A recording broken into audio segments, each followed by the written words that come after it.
Tonight we're very lucky to have Dan Kaplan here with us. Dan is a senior partner at FX Fowle in New York. And Dan, it's interesting, for several years now, Sylvia Smith, who is also one of the partners in the New York office and a good friend of the school. Sylvia was a close friend of Tom Schumacher's and a major donor to the Schumacher Endowment. And Sylvia has been saying for years that really needed to get Dan to come here. And several months ago, Ralph Bennett happened to witness Dan in action in a review committee, a review panel, I believe in Montgomery County, where Dan was presenting a potentially contentious project on a very hot piece of real estate in Bethesda. And Ralph not only fell in love with the project, but thought that the lessons in that project were appropriate to all of you guys. And he told me that it was just a fantastic presentation. We should get Dan here immediately because it involved sustainability, involved making the vertical surface, and it involved urbanism. It seemed to hit all the buttons for us. And I was really excited about that, and I was really excited to send an email back to Ralph. So those of you that know Ralph represents Princeton. And I was very happy to be able to send back to Ralph an email that says, what else would you expect from a Cornell guy? So Ralph was, well, at least Ralph chuckled when he saw that. The rest of you cheap seats people are still thinking about that. Anyhow, Dan's work at FX Fowle spans over 20 years of time. I'm not going to try to summarize his career. He's a graduate of Cornell University. He continues to engage both practice principally, but he also engages teaching. He's taught the comprehensive studio at Cornell's New York facility, which is conveniently located directly across the street from his office. Is it 19th Street? It's, yes, 18th, so go down 18th, right. Cut just across the parking lot, go up 17th Absolutely Street. perfect proximity again, proving that compact, dense urban environments are perhaps the most enriching environments possible. He's a graduate of Cornell. He's a fellow in the AIA and a lead accredited professional. I'd like to have you all welcome Dan Kaplan. Dan.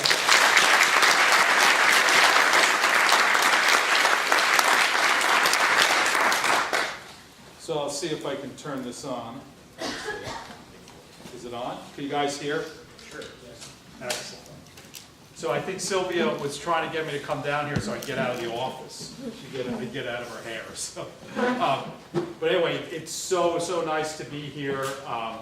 As Brian said, you know, FX Fowle has a lot of ties to the School of Architecture here, and it's really wonderful to have this opportunity to present our work. But I just didn't want to present our work in like, oh, we did this, we did this, we did this. So, you know, as often is quoted, Corb said, you know, architecture is a patient search. It's a journey, and I wanted to explore with you the journey of what it means to design sustainably or do sustainable architecture.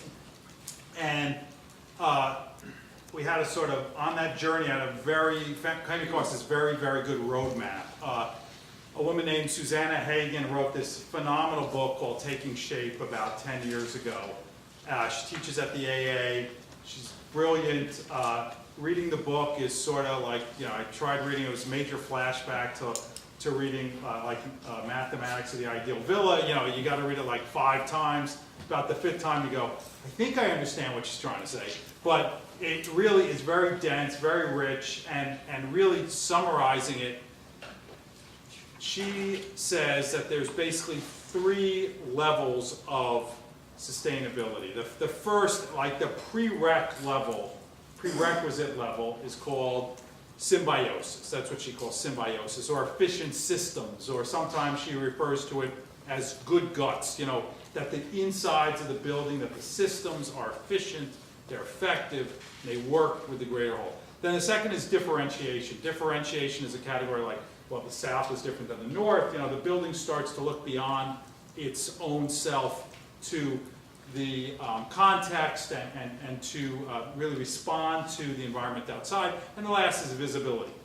Visibility means differentiation, representation, the communicative function of architecture.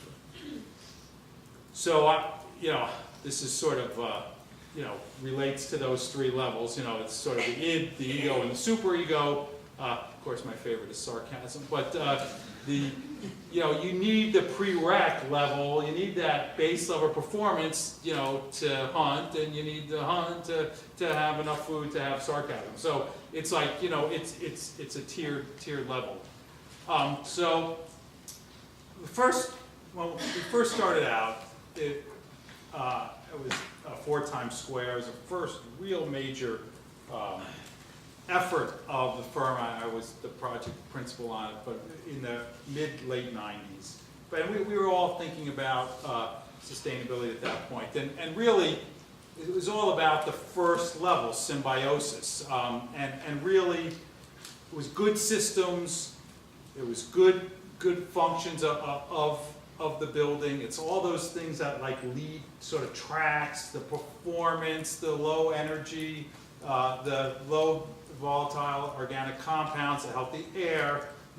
It's all about, again, this idea of performance and symbiosis. So, and one of the things we did, these black stripes on the building, they are photovoltaic panels. So that was like the one thing, maybe the top in some sort of way has a reference visually to the systems of the building, or the sustainability of the building, certainly the systems of sustainability. The only thing that really communicated was the way these photovoltaics, and honestly, I don't know if many people sort of realize it. So we struggled mightily as architects with this, how do we communicate, represent what we're doing? Because what we were doing was a really important thing. We were gathering all these functions, these systems, these techniques under one roof with this building. So we started to develop these sort of sections, and when 5 years later, I was reading Susanna Hagen, she says, well, it's all about good guts, the good guts of the building. I'm like, well, that's sort of what we're doing here, it's sort of what we're doing here, like the good functioning of the building, and what I always like to say is yes, that functions, but, I'm sure Godzilla had good guts too. That doesn't mean he was nice, that doesn't mean he was a good person and symbiotic with the other systems. So, this is Leonardo's sketch, but that's true symbiosis. That's not symbiosis. That's that this being and the greater whole were in concert. So, there's been a lot written, there's been a lot studied, there's been some pros and cons, this has really been in a lot in the consciousness. The good guts do work, they do help, it does make a big difference. Energy use, CO2, water use, solid waste, and it's evolving and getting better, and codes are getting better. But honestly, is that it? Is that what it means to do sustainable architecture? Checklists and so forth. And for us, in terms of this journey, in terms of wrestling with something, it wasn't good enough. So just a little cue. Every time you see a question mark, that means we had a psychic problem. We just couldn't get our heads around it. So, because what we really were saying is we needed to go from an architecture was more sustainable to a sustainable architecture. That's the sort of path we cut out for ourselves, and obviously we're not there yet. But that's the road, the patient search we're on. So we had the good guts, and then we went to the next level of Hagen's sort of order of things, which was response to stimuli. So we've done a lot of work in Times Square, but one of the ones that I think just finished that really starts to try to get around this idea in a very major building is response.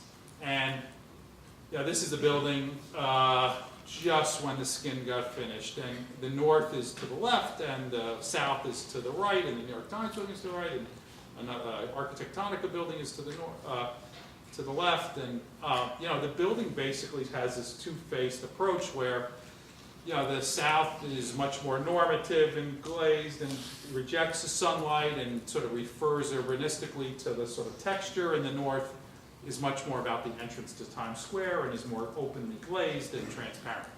So these diagrams try to get at that, which, whether it's sustainable or not. It's in our psyche to be responsive. So we had the theaters and the Westin across the street and this gateway and the spine. And we started to cut back the building on the north side to allow for views to the, landmarks. This is the Candler Building, a historic landmark, and of course on the other side is McGraw Hill. And you can see the building really fades away to allow for these vistas. And we also rotated the building so that the Times, which is right next door, had its corner exposed. And I think really and significantly, again, the urbanistic response and the solar response, this response to the stimuli were connected in terms of the sort of spine and the south-facing sunshades and the north-facing crystal. And that there it is in situ, that's the theater thing, the north face, the north face, south face, north face with its highly glazed skin, south face with its more reflective. In office buildings, you pretty much always want to reject the heat that's coming in because it's what's called cooling dominant structures, and especially from New York going down south, because there's basically what's happening in the office buildings, there's more energy being generated within from lights, computers, people, that you're always really, even in the middle of winter, you're trying to keep the sun out. So more reflective. We got, for a high-rise building in Manhattan, got some solar shading on it. We thought it was a big deal. And of course, we also had good guts and achieved LEED Gold, and we're feeling proud of ourselves. And then we said, well, we've done this in other places where the South and North are differentiated. This is a scheme for Arlington at Landmark Plaza, and this is SAP, but it's self-shading, South differentiated from North, differentiated from East and West.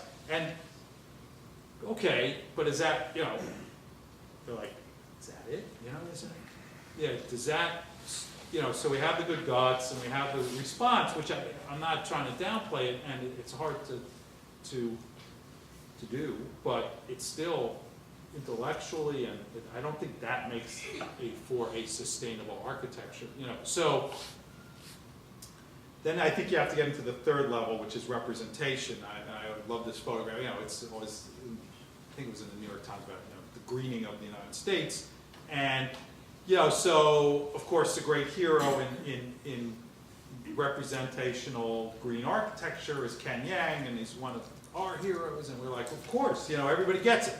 You take one look at that, it says green architecture, and of course this is in Indonesia or Malaysia, and the tropics it's tropical, it's humidity, it's cross ventilation. I mean, there's a lot of reasons for this. So we were invited to a competition for a bank in Monterrey, Mexico, and we said, okay, let's try to push some of these ideas. And Monterrey is an amazing, amazing location. This is the Gulf. Of course, that's New Orleans, Mexico, and it's at where the plains meet the Sierras. And if you zoom in a little closer, this little part right there is where the plains meet the mountains, and this is the water coming down from these amazing ridge lines and going to the Gulf. And there's these two amazing mountains, Las Mitras, which is the mitre from the bishop's mitre, and La Silla, which means saddle, and the whole city is bracketed between these 2 points. And our site, the immediate context here was urbanistically wasn't like 11 Times Square, where you could really, there were a lot of significant structures you really could react to it. I mean, there's nothing much to write home about, so to speak, but the natural context, the landscape context was unbelievable. And so the whole notion of this building was to have these 2 lobes, an east and a west facing lobe of the tower, really respond to the greater landscape, and also, because they were primarily east and west facing, also respond to the solar control. I mean, as you know, east and west face is pretty much the toughest orientation to control sunlight.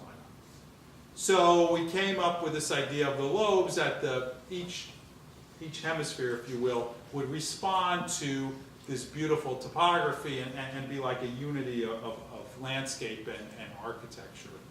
And also, of course, the agave plant, but you could see the studies we were doing. And then here's the model, and the two lobes, and you really have this sort of sense of these green edges that I'll get to in a moment. But the idea was that a fusion, going back to the representation, a fusion of landscape and architecture. And note the symbol, I'll get to that in a minute. So at every stage, you were also, from experientially, you were immersed in the landscape. So at the top of the podium, you had this green space and sort of breaking the barrier between inside and outside. And then I think very significantly in every office floor, there was also a green edge. And here's a section where this is the office space. There was floor-to-ceiling glass, a green edge, a solar photovoltaic generator that also blocked the east and west light as it came around, and also harnessed electricity from it. And so that from the inside looking out, we started thinking about this idea of, you're in your office, you get the foreground, there's a glass, the immediate green edge breaks the barrier, and then the long view gets the long landscape view.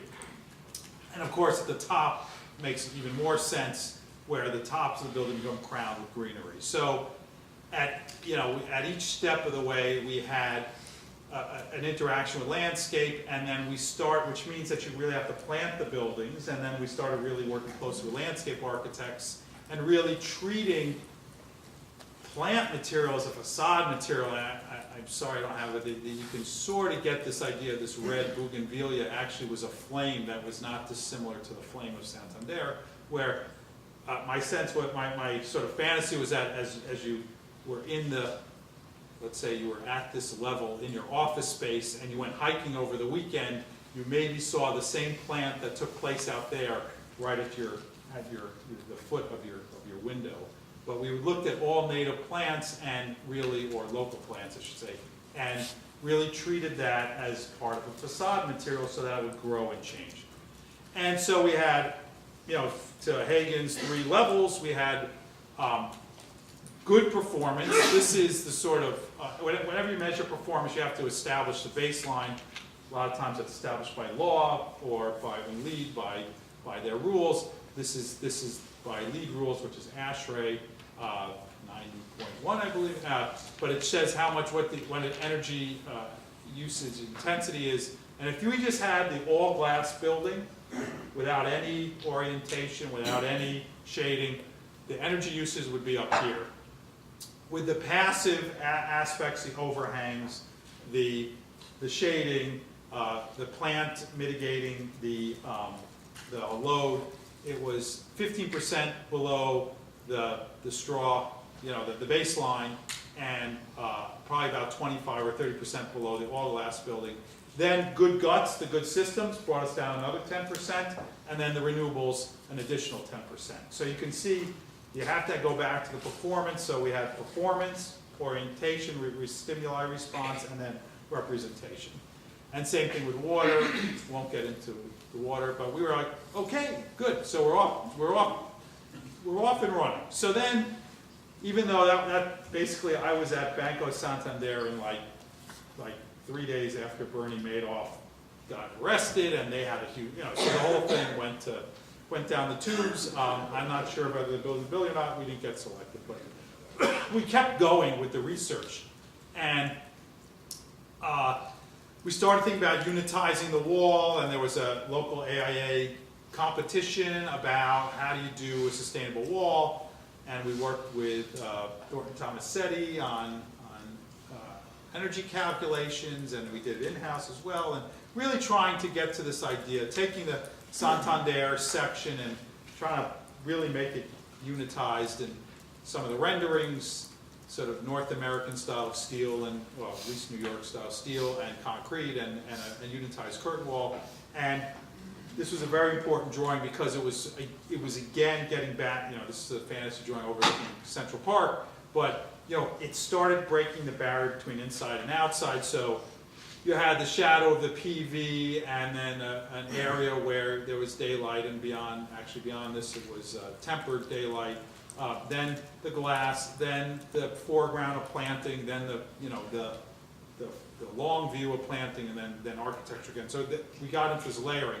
And around the same time, we won the competition for an amazing project, which is still alive and kicking, and hopefully will be built within the next year, which is really for somewhere between an advanced assisted living and a hospice in Lower Manhattan. And the site was unbelievably significant in that it was one of the few south-facing waterfront sites on the island. And, it just, great, right on the water, great for orientation, a little bit closer, part of the edge of real urban renewal, towers in the park, very tough context in some respects as well.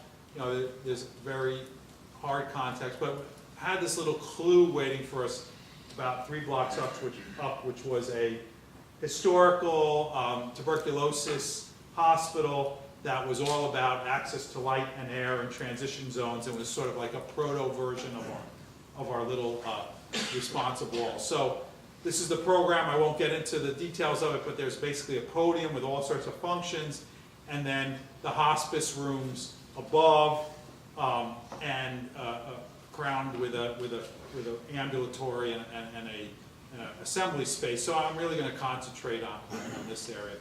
And very beginning, we looked at the solar response. We looked at the response to sunlight.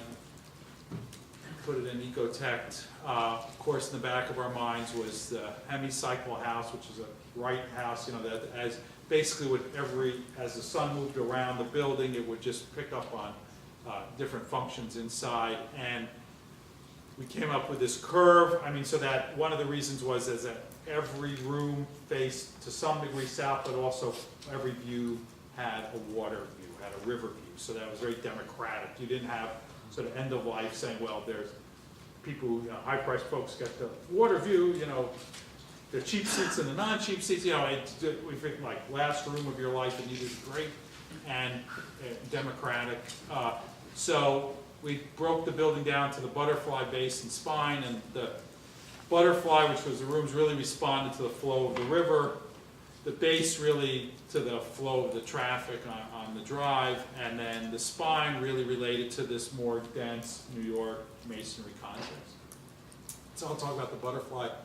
And really we wound up doing an application of that prototype that I showed you with our solar parasol and a green edge. The green edge is really after value engineering and prototyping and concerns about maintenance has really been relegated to the center third of the building, but still it's quite significant. But the PV edge is continued, but you also notice greenery at the base, at the setback, and at the top. Here's another view. This is a fuzzy view, but harking back to that Gansevoort precedent. And then here is our transformation of our solar parasol, the planted edge. In this case, we were looking at doing vertical planting. Again, working with a landscape architect. These plants are facade material, especially base, middle, hopefully top. We were talking about doing a water roof, and really using this as a way to invigorate the facade and compose the facade. And then our wall, had the close green room, green view, the far panoramic view. People projected stay in these rooms was somewhere between 6 months and a year, much longer than hospice is traditionally, shorter than advanced assisted living. So it was really important that they be great. And again, looking at breaking the back, starting to a foreground on a high-rise building so it breaks the glass barrier and you really are introduced to the landscape. So in the summer, you get the dappled light from the PVs. In the winter, in this case, you wanted the solar gain, low light coming in. Power, you get improved generation and fuel efficiency from the angle on the PVs because they're more perpendicular to the sun's rays. And then the base, I'll quickly go through, it's not as germane, but just it's cool. You know, it had the same idea of solar control. These were mainly office spaces, and a big opening into the landscape beyond. You can see the stormwater and landscape buffer in the front, and then the roof a little closer. And then from the other side with a portico and a sort of framed view towards the river. So, again, performance here was very important. Just get some more. And highly measured, the very ambitious goals. What's interesting is we also measured it, went back to, you know, baseline, good guts, good performance.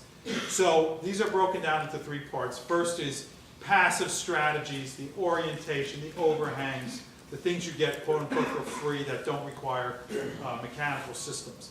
So from the base case use, which again was a pretty good performance asteroid, over 20% of the savings, of energy savings, just came from the passive strategies. Then the active strategies, you know, glazing, shades, elevators, CO2 sensors, occupancy sensors, you know, all those things.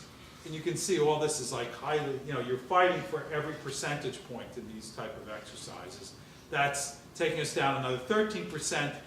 And so then the last one is once you've squeezed the passive, squeeze the active, then you apply the on-site generation of renewables. And between a geothermal heat pump, we're right on the river, so it's very, very possible to do that. On-site generation and photovoltaics, which that's an enormous number, almost 4.5% on-site from photovoltaics is a lot. We got 50% savings. So we were at Susanna's thing, and we were like feeling very self-congratulatory, and everything's great. Now we're in nirvana, and of course the little, the little worry bug went off, and we're like, uh-oh, you know. So, and really it went off because, you know, our great hero Ken Yang, and I don't mean to disparage him because he's a great hero. You know, it came out. You know, this is in, I believe, Malaysia, and that's in London, and you know.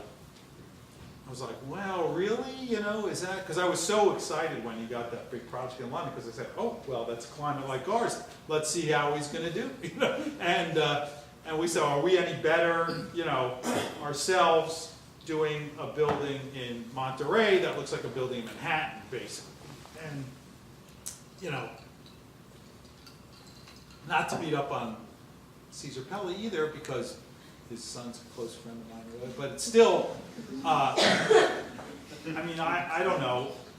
For us, this is not okay, you know, but for him, certainly it is. I mean, this is San Francisco, Hong Kong, and New Jersey, you know, and it's, okay, it's the same building. So, again, are we any better? You know, is Ken Yang any better? So, in this journey, are we like, you know, the other bell kept going, okay, you know, place,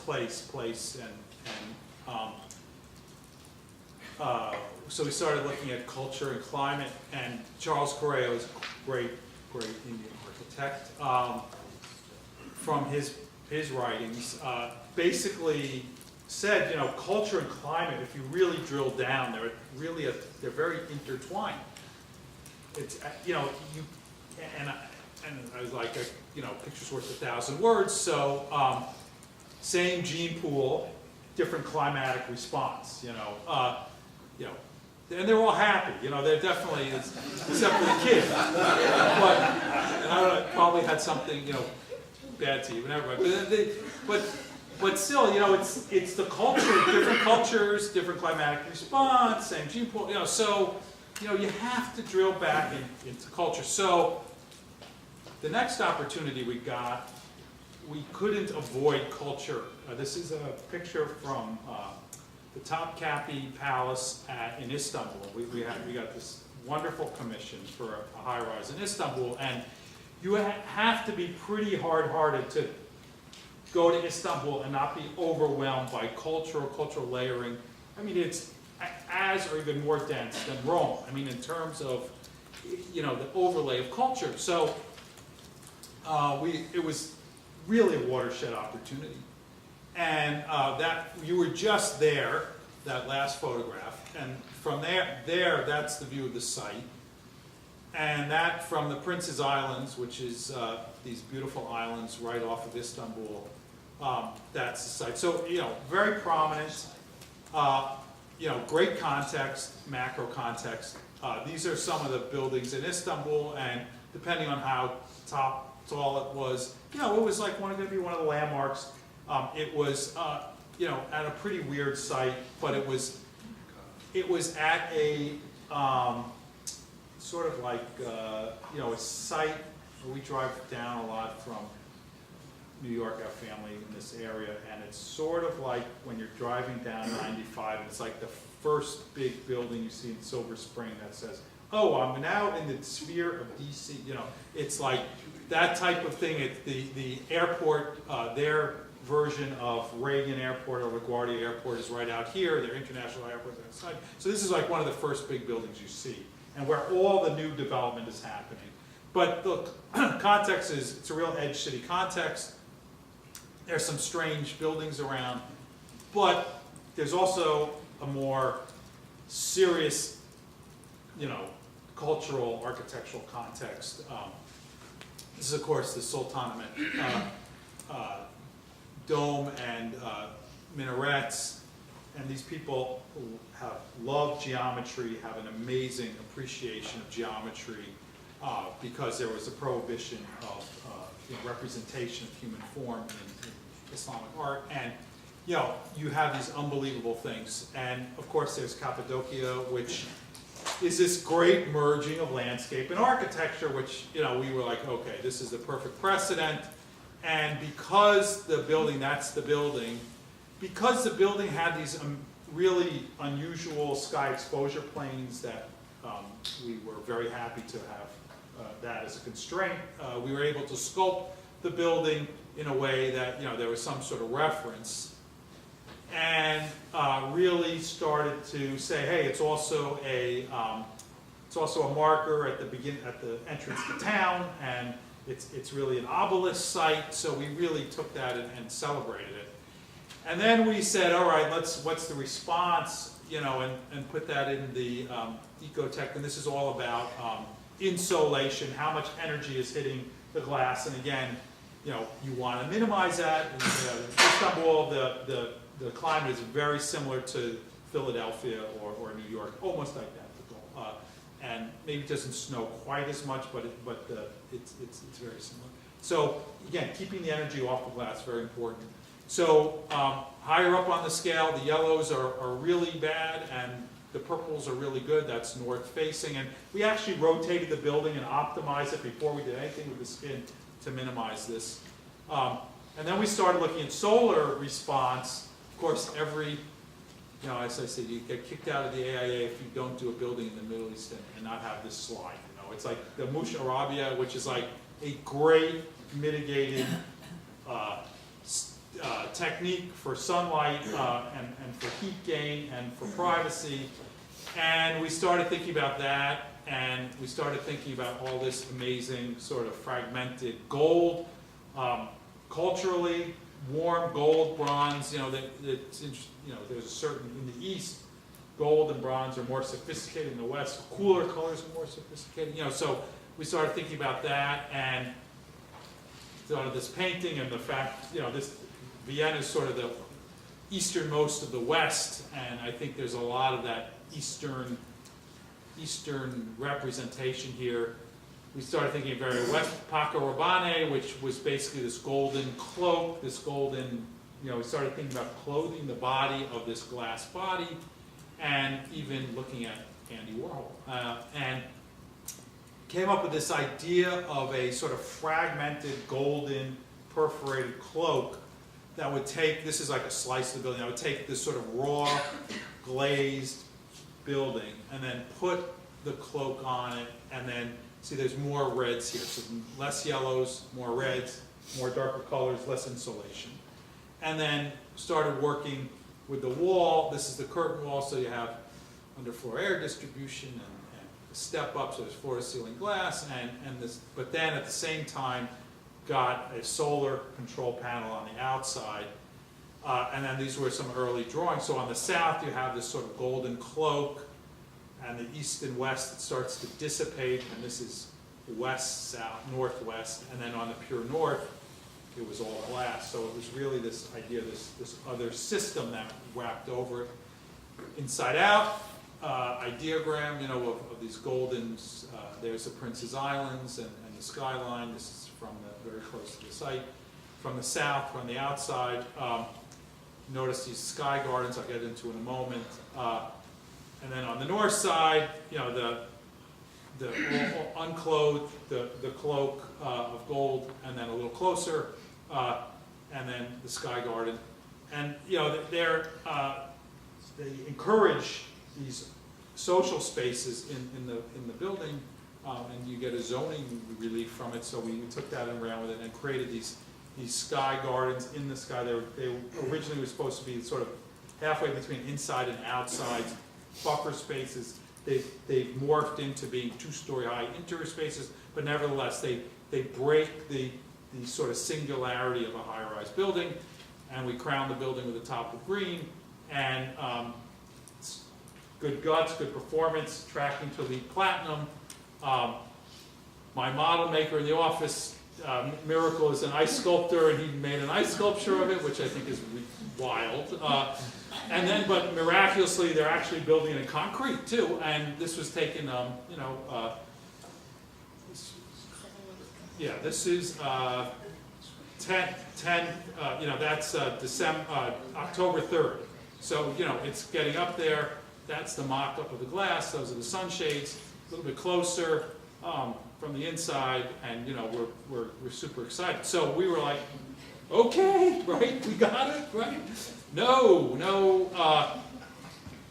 you know, it's Edge City. You know, it's bugged us that it was Edge City because you know it's so auto dependent. So it's good that it's individually a green building.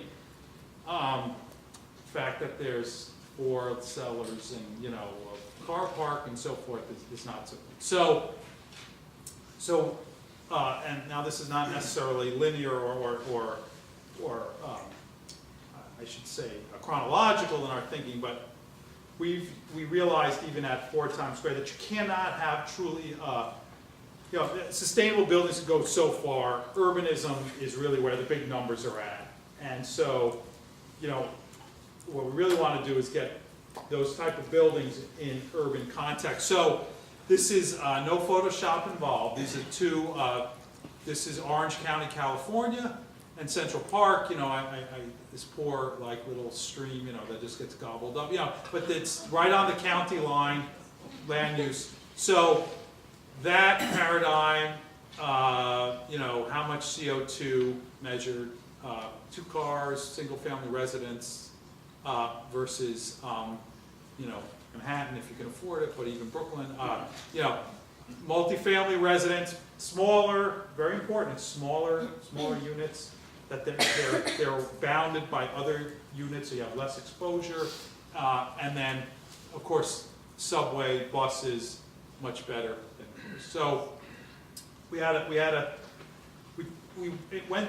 participated in an open competition for Nordhaven, which was out about 2 or 3 years ago, and we used it as a way to explore these ideas in a very full way, almost like an academic exercise within the office. And that's Copenhagen, of course that's the Baltic, and it's this amazing juncture, and that's Sweden, and that's Copenhagen. There's this very dramatic canal that cuts through.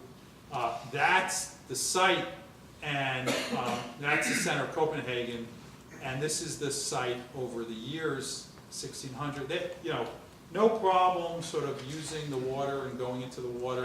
This is where it is today, and basically part of this site is going to be the tailings of a big tunnel, and taking the tailings, which is what you dig out, and really creating an urban, you know, land from it. But the basic problem with that is it's disjointed from the city center. It has this umbilical there. So our whole effort here was to connect, to make this not feel like an appendage, really kind of part of Copenhagen. So the first was urban infrastructure, that we needed the density to connect to sewer, water, but rail, very importantly. We needed to weave the open space, and part of that was creating a regionally scaled open space like the size of the big park in Vancouver, so that you got the concentration and density of people to support the extension of the urban infrastructure. And then it's really a water world type of place, as I like to say. And so instead of trying to put all our eggs in the land basket, we ran the canal through, the center canal, and there you have the overlay, and there's the plan. So you can see the canal went right through.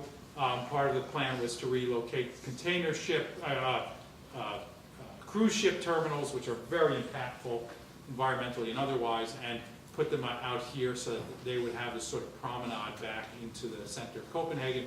And then we made the density, again, here's our regionally scaled park, and the neighborhoods with enough density to promote rail linkage, and then there are 4 major neighborhoods and sort of modules, and with the density along the stops of the rail lines. So, and then it dissipated as you got further out. And then each one of those neighborhoods would have a center green lung for water and recreation, water use and recreation, and then have an urban heart, and then have the canal, and each marker, then there would be a bridge over the canal, and each bridge would have a sort of green tower, which I'll get to in a second. So here's Copenhagen, here's our park, here's a cruise ship terminal, here's the 4 neighborhoods in module. And then we also then said, it's big picture down, but it's small picture up. And there are really 3 scales of housing. There's the canal house, the mid-rise house, and the towers in the park. And our thought was, in order to promote economic sustainability, that we would really treat this as a modular approach. And each one of these buildings almost obsessively is generated from a container that is really on the module of the shipping container, but built on site so that there would be a factory somewhere. As the city got built, there'd be a factory that would actually promote, over like a 50-year period, would provide jobs. And we went deeply, worked with Bureau Happold hand in hand so that the performance of all the water was treated and used. Again, there's a sort of storm and wastewater treatment areas here. Here you can see them intertwined. And then energy, super important. It's basically carbon neutral development for 40,000 people. Most of that came from geothermal and also wind at the perimeter. And then there were these farm towers so that you didn't have large transportation of foodstuffs, which is a huge environmental impact, and that these would be these farm towers. So these are our apples we sketched in. And then this would be the one of the train stations, and the water taxis, and the farmers market bridges, and the neighborhoods, and at night. So it had an real true urban character. So we think we sort of hit the trifecta here, because it performed really well. It responded to stimuli, both urban and environmental, and it feels green. It definitely. So all of the above. So we were usually I end the talk there. I just want to show one more project that I think which is sort of here in the Washington area, which we're very proud of. That basically, I think if a project like this is sort of pure research in a way, because we went in knowing we weren't going to win. We were finalists of 10. They actually awarded it to 4, 3 Danes, and I always say for diversity, at 1 Norwegian firm. And we knew we weren't going to win. We did it for research. We did it, but we actually got to apply it, which is why you do these things. So I'm just going to talk really briefly, and then I'll stop, about a project we are working on in the Carlisle area of Alexandria. So this is Eisenhower Avenue. This is the circle. This is the site. The Patent and Trade Office is here. For those of you familiar, King Street Metro is here, Eisenhower Metro is there. So the essence of the problem was, so this was an urban design problem that then turned into architecture. So the basic problem is you had this sort of crashing of three somewhat conflicting desires. One is the water treatment plant. By the way, this is at the low point of Alexandria. Everything drains into this area. So they needed to expand because what they were pushing out into the Chesapeake kept getting to be higher and higher demands in terms of environmental performance. So they needed more tanks. This is also, I should say, is a old railroad siding, so it was basically environmentally toxic. They couldn't dig down into the earth, so it was capped. So that was a problem. Then the development was expanding because we're within 5-minute walking distance to the metro, and there's this unbelievable desire on the public to have all these green spaces connected. So there's all these diverging problems. So our idea was to really create a platform that had the parking because we couldn't go below grade, that had these big tanks, and then create a green park on top, active and passive recreation. And so there it is three-dimensionally, and then basically the development was plugged in on the side, sort of urbanizing it, if you will. So these are the tanks and their facilities, that's the parking and service. We put this big green cap on top, working with a really talented local landscape firm called Oculus. There's a lot of water treatment ideas here, and then the development then would plug in at the end, and that was sort of our master plan, where, ASA, the water treatment utility got a new building, 2 residential buildings, 2 office buildings, and then this great green, elevated green park. So it was all about transitions up and transitions down. This is basically a bike path at 5% grade, which is like a sidewalk. Then there's this big green set of steps I'll show you in a moment, and then it transitioned back down nicely at the end. So that's the plan. This was the old circle at the end of Eisenhower. So it came down into more of an urbanized space. This is the bike trail. This is I'll show you the image of this in a moment, which is our stormwater retention stairs, Spanish steps, stair version of that. A green park, kids playground, amphitheater, and a big playing field over the tanks. There's the aerial, the tanks, the amphitheater, the park, the bike trail. And then from the north, King Street Metro's here, the axis down, and you can see almost like a little nod to Rock Center with this sort of narrow edge of the building dominating the space. Here it is. So we worked out this sort of green space. So it's performative. Wastewater, stormwater retention, very important for many reasons. It looks green. It responds. It is a green place experientially, and then with overlooks and so forth. Here it is a little bit closer.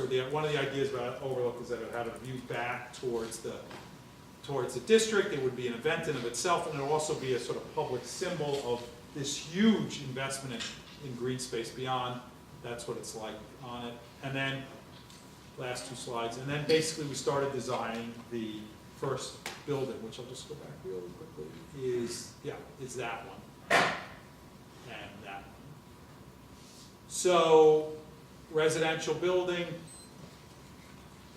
sitting on the podium. Lauren from my office worked on these drawings. See, go Lauren. East and west walls, vertically striped, solar control. North wall more glazed, south wall tiered for green, and these are real trees on the facade.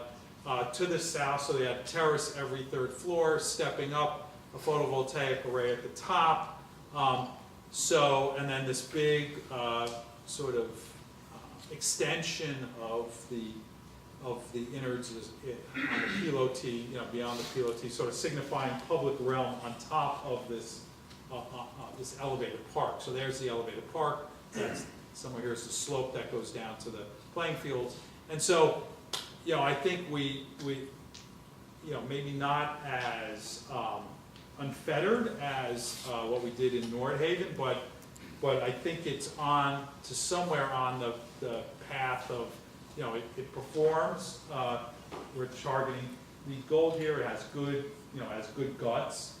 It's responsive.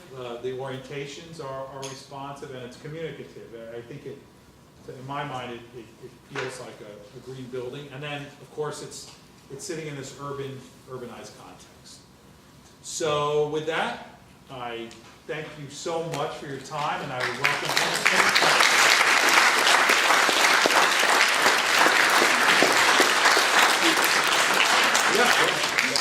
So the questions. Back here. So I really appreciate your process, and thank you so much for this talk. You've done a really great job of questioning yourself every step of the way, with the question slides. So I guess really the question on my mind is, do you think this is sustainable architecture as you defined it? If not, what do you think the next iteration of your work is? That's a great question. So what's bugging us now and bugging me now is basically how a combination of whether the performance, the good guts are good enough, and also the amount of energy it takes to build buildings, something called embodied energy. So it basically, if you add up all the energy that it takes to put this piece of glass in, that piece of aluminum, bring it to the site, the waste it takes. So if you were able to do some energy accounting on that, and that's a huge amount of energy. And a lot of sustainable architecture, ourselves included, I don't think there's a rigorous accounting of embodied energy versus energy savings. So one formulation that I've heard from sort of like from folks and we're thinking about this is that the embodied energy plus the energy that the building uses over its lifetime, let's say 50 to 75 years, has to be less than the amount of energy that it generates over that time. And use that as a proposition, you would make very, very different decisions about a lot of things, like lighting, photovoltaic, it requires, and not only that, it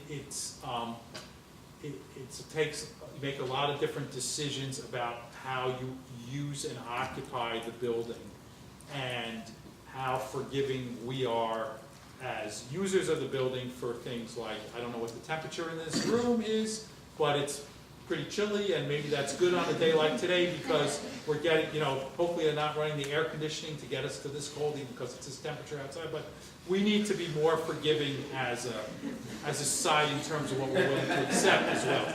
So that's sort of the, embodied energy versus energy to run compared to energy generated, I think is the next big frontier.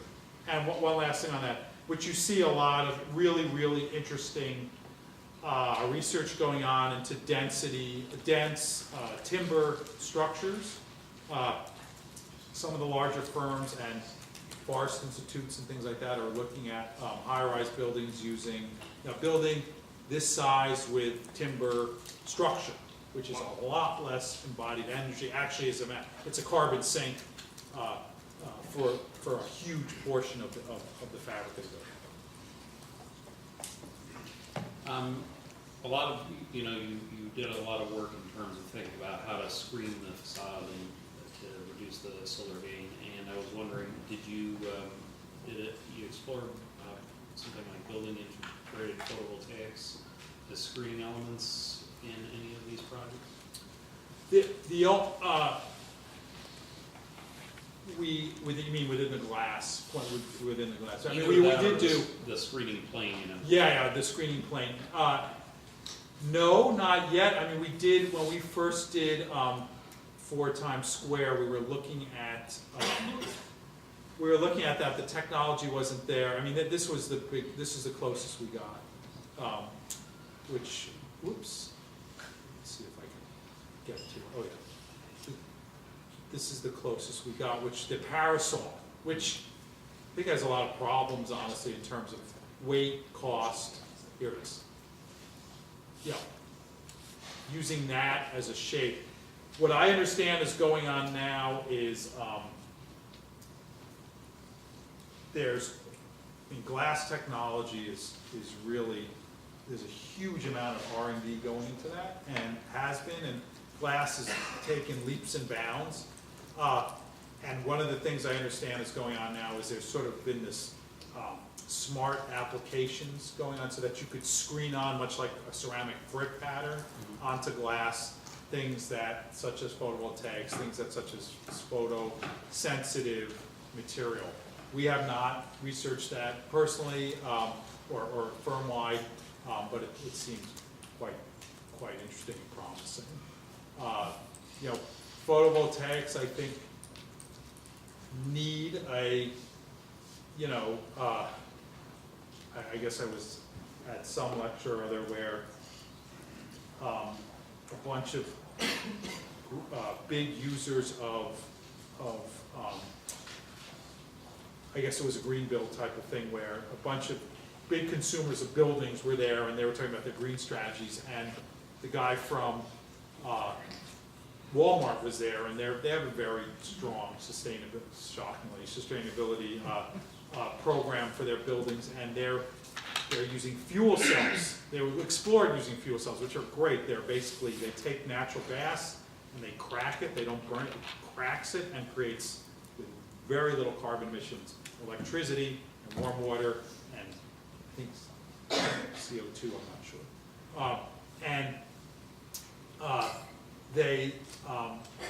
Someone said, you know, and he said it was extraordinarily expensive. It was like the most expensive thing we do. And someone raised their hand, well, why'd you do it?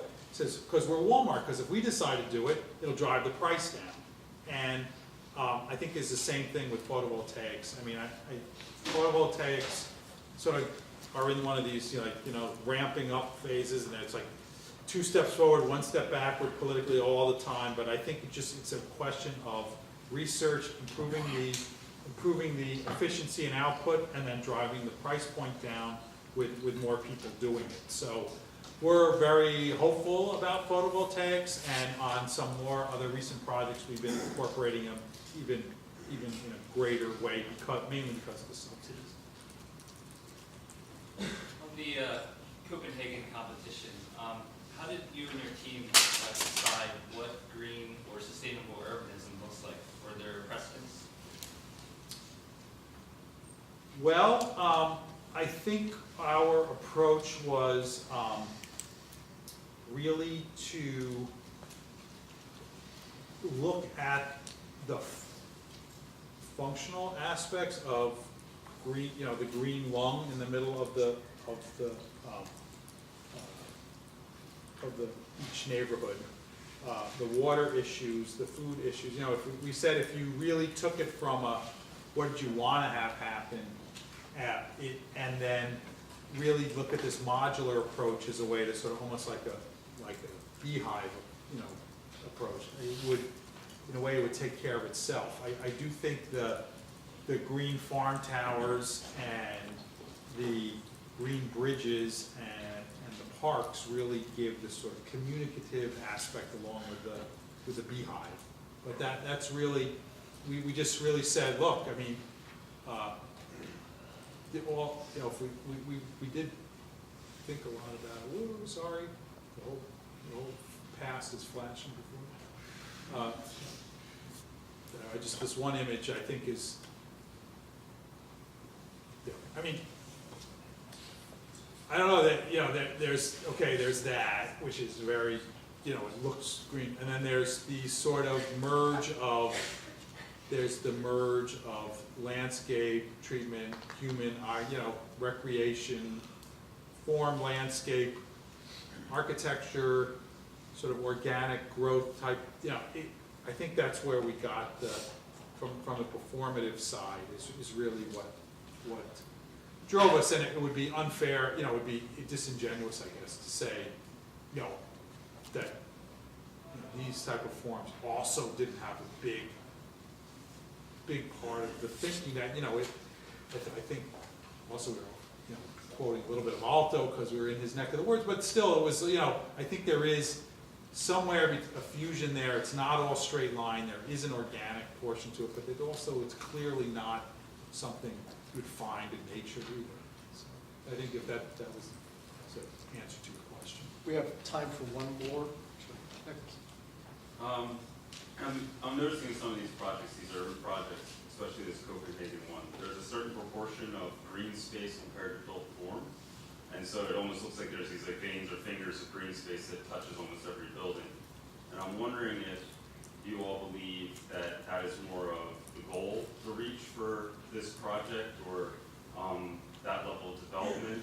Is that an ideal kind of proportion of green to built form, or did you envision these projects as the first step, and that some of the gaps may start filling in and that project may become denser? So there's two questions in there. One is sort of, was this ideal and for its own self, and the second, I guess, was, is it a model? Is it idealized? Do you believe that to have sustainable urbanism has to look like that, or I'm sorry, like that? And I guess, well, the first thing is you need a certain amount of concentration and density to promote transit and urban living. So the centers where, like, I think that's a rail stop there. These are denser concentrations, and if you draw the 5-minute radius, it was like that. And the idea was the further away you got, the less dense it was. And these were the more commercial cores. These were more residential. With a mixed-use blend over the whole thing. And you can see maybe, these are fairly dense. And I'm sure that's why we didn't get a job, because it was, the winning jobs were all 4 to 6 stories, or Scandinavian pattern. Do I think that this level of habitation is ideal? With the putting up the Manhattan slide or the Brooklyn slide, and what do you do there? I think, a lot of this has to do with how much infrastructure and transit there is, and I don't think there's a one-size-fits-all. If you take, I guess this is probably the density of the areas, the Ring, Bethesda, Arlington Ring, when you really do the numbers. I think Manhattan densities have a real place, and I don't think you need, short answers, I don't think you need this amount of open space to support that amount of density, but I do think where we were in Manhattan pre-Bloomberg in terms of open space and so forth was probably not enough. So the recapturing of the city's edge and greening the city's edge and more green spaces throughout, I think, are important. And lastly, I'd like to just make a pitch for sort of micro green spaces. So much of, in the urban condition, water pollution comes off of drainage, off of what happens in our streets. There's a lot of heavy metals that come off of cars and tires and brakes, and those come right into the, right into the environment. So things like dealing with softer street edges, doing little pop-up parks that, around major drainage pieces so that the soil and the plants can deal with some of the purification. I think is equally as important as the regionally scaled, park or the Central Park type park. I think it's, the smaller micro things, the green roofs, the little pocket parks, the pop-up parks in green edges are, many of those I think are equally as important as the big stroke, mall, Central Park, Stanley Park, that type of thing. Hope that answered your question. Dan, I want to thank you for sharing with us the iterative nature of the design process in your office. It's not often that one gets a sense of, I think the first question actually hit upon it, the way in which a practitioner goes through the process, designs something, steps back, and asks critical questions about what to do next, and I think that should be very encouraging for all of us. I was particularly amazed, I must say, at that one slide that showed the savings on, I can't remember exactly which building it was, I think it was the retirement community hospice, yeah, that where the first 20% came out of basically good building form. Yeah. And then it was a slog to get down to 49 point something %. And there's still that remaining, almost 50% that's the building is still going to require in terms of energy, and that's the challenge, I think, for everybody else in the room to start to pick up, is that, what you guys are able to do in practice, what you're able to do is to begin to minimize that, and getting it down to almost zero footprint is virtually impossible, and a great challenge for the next generation. It strikes me that just in the past couple of days, I'm looking at midterm reviews and saw a lot of great projects that students did. Very often, a lot of don't laugh at that. Montoya, what's going on there? A lot of times, people will present something with good intentions, and not necessarily get to the point of measuring the performative aspect, because we just don't get there in design studio and school. But I think that lecture that you've just presented provides us with the challenge to think more about how those good intentions might actually play out in real time, in real space. So thank you very much. Really appreciate it.